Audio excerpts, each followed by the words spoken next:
America Greenland के साथ आसान तरीके से या फिर सख्ती से निपटेगा।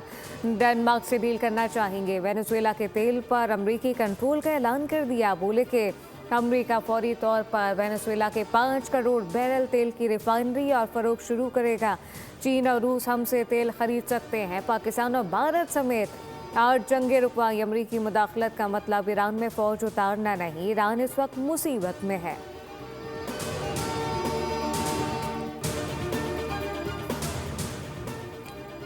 केपी के अवाम के मसाइल जानता हूँ, अपने दायरे अख्तियार के तहत इकदाम कर रहे हैं। वज़ीर-ए-आज़म की खैबर पख्तूनख्वा के अवामी नुमाइंदों से मुलाकात में गुफ्तगू। सियासी सूरत हाल, अवामी मसाइल पर तबादला ख्याल। वज़ीर-ए-आज़म ने कहा कि वफाकी हुकूमत खैबर पख्तूनख्वा के मसाइल के हल के लिए संजीदा है।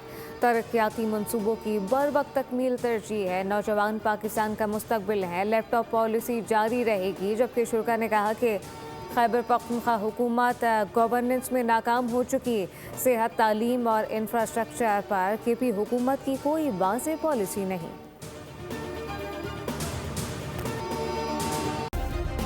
सब्सक्राइब करें और बेल दबाएं ताकि कोई खबर रह न जाए।